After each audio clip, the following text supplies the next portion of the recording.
I know, right? That's normal. That is Okay, we are ready to begin with our news conference for NC State. Coach brought DJ Horn, Casey Morcell, and DJ Burns. Okay, we will begin with a question for Coach and then go to our three student athletes, excuse them, come back at the end with Coach. Who wants to go first for Coach Keats? Okay, I think we have a hand here on the aisle on your left, Coach, right here. Coach, John Budner, Marquette Hoops. I just wanted to ask about at halftime what the outlook was. I mean, we've watched Marquette all year drop behind in the first half and come back and dominate in the second half to win or almost beat Purdue, but you really never let them get it back to a single possession. Was there a key coming out of the half, having dominated, you felt, to keeping them down? You know, we thought that if we could defend the three-point line, obviously that would give us our best opportunity to win. We talked about at halftime playing it similar to a scrimmage. We'd won the first half by 13, and we wanted to talk about playing it 0-0. I thought we did a good job. You know, the difference in the game is, you know, when you can defend teams and, you know, you look at Joplin, who can really shoot the ball. He was 0 for 7. They were 4 for 31 from the three-point line, which that's an incredible weapon for those guys. And so I thought when we defended the three-point line, that made a huge difference. And then offensively, I just thought we really shared the ball. We did some good things. Turned it over a little bit more than I wanted to, but when you get 14 assists on 26 made field goals, that's a good night. 3 guys up here, older gentlemen, really carried us. When we needed baskets, I can think back of, you know, when they made big baskets. DJ Burns had his career high in assists with 7. You know, obviously they did a good job of taking him away, but he became a very efficient passer. I think Casey made a big shot. DJ Horn made big shots. And so, you know, we just relied on our experience and on our defense. Okay, let's go to questions for the 3 guys, and we will come back to Coach. I think we have a question here on this left side in the back. Hi, for all of you players, what has been your favorite memory so far this tournament off of the court? DJ Horn, we'll start with you. I would just say building the chemistry and the relationships that I know this success that we found late in our season will, you know, carry over for the rest of my life. Casey. Oh, man, I would just say proving everyone wrong. You know, going into every game, I mean, we're pretty much the underdogs, and just, you know, we have that conversation heading into every game about trying to embrace, you know, everyone doubting us and just proving everyone wrong and going into the locker room and celebrating. And DJ? As far as off-the-court moments, I would have to say probably today at pregame meal, those guys are pretty funny. They kept it light when, you know, we got a little tense. Okay, next question again here on the left toward the front. Brett Friedlander, SaturdayRoad.com. Casey, Tyler Kolek is an elite scorer and an elite passer. He got his points today, but it seemed like you really kind of denied him getting the ball to his teammates. Was that the plan, or that just something that kind of happened?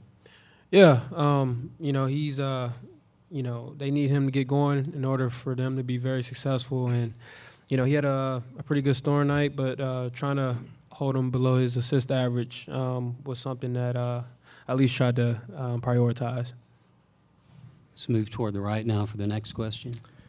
Chris Vanini, The Athletic, for DJ. After the game, you guys came over to the fans and kind of gave everybody a shrug. What was that feeling like, and could you ever imagine this, you know, 2 weeks ago?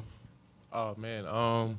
If you let me tell it, I imagined it way back in, you know, October. But, yeah, it was just, you know, the why not us thing. You know, we're going to keep that going. You know, we get a lot of disrespect. People still don't think we're supposed to be here, that we're going to go further. But we're going to keep trying to crash the party. I think we have a question on Zoom. Yes, we have a question from Dan. Dan, if you would unmute yourself and then state your name and affiliation, and then go ahead and ask your question. Yep, Dan Tortora, WakeCallDT.com. For each of the student athletes, just what you can say about the ACC playing in the conference. It's gotten a lot of disrespect, but now we're seeing at least 2 teams in the Elite 8 from the conference. Just what the level of competition was like and your thoughts on the conference and how it prepared you for this. Let's start with DJ Burns and then come back toward me. I think that the ACC is one of the best conferences, if not the best conference. And, I feel like, we're not the only team that took it with the level of disrespect, and that's why we're all fighting now.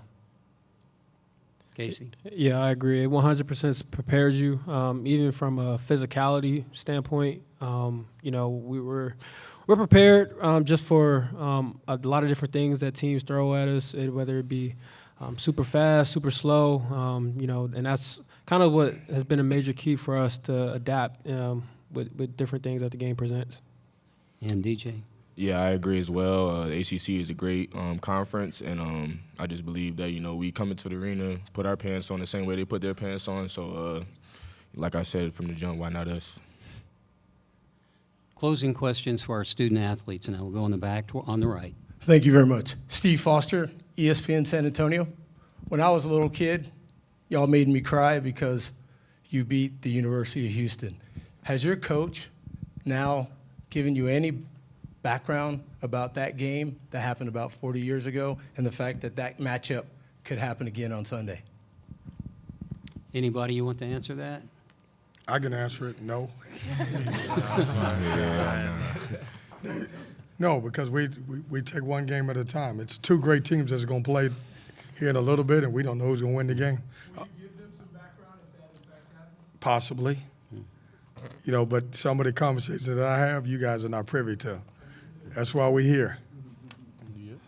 Anything else for the student athletes? We'll take one last question. Okay, right here. Left side, in the middle. Skylar Dixon with the AP. Casey, I'm going to try that same question a little differently. You've been here a little longer. It is starting to look a lot like 1983. How aware are you of the history of the program and that it is starting to kind of dovetail like that? Oh, yeah, I'm fully aware. We pay homage to that team and that group all throughout the year. And, those guys have been valuable to us by coming back, giving us feedback, giving us different things that we could do to be better. So we definitely appreciate them, and we honor them just by going out and trying to win. Okay, DJ, and Casey, we'll let you go back to the locker room, which is still open if people need to get more comments from the three guys, as well as the Wolfpack student athletes. Congratulations on your victory, and we will see you tomorrow afternoon, guys. Questions now for Coach Keats, and I believe we have one right up front here, left side. Kevin, Sundown was just after the first TV timeout of the second half. Understanding that, how impressive was what Mo did tonight? You think about this run. He has been so impressive. What happens is when good players start getting great stats, you don't even realize they have it until the end of the game. Like, I never knew he had 15 rebounds. He's been so valuable, double-doubles and, playing great defense, and we're asking so much of him. I'm proud of him. He has stayed true to his religion. He stayed true to our basketball team. And we're talking about a young man that gives us everything every time he steps on the court. Next question, again here on the left, in the middle.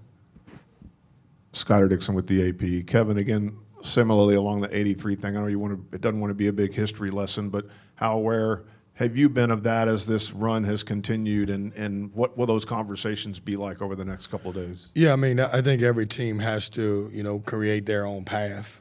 And our 83 team, not only our 83, our 74 team has been tremendous. They've been big brothers, uncles, maybe some of them granddads to a couple of our kids. Been great.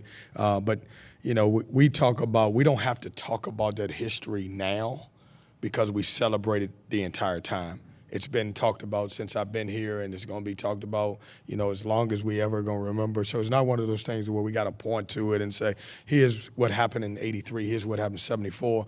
We talk about the great David Thompson, obviously had a statue, unveiled for him this year. So those guys are always around. So it won't be the conversations about, hey, by the way, this is what happened.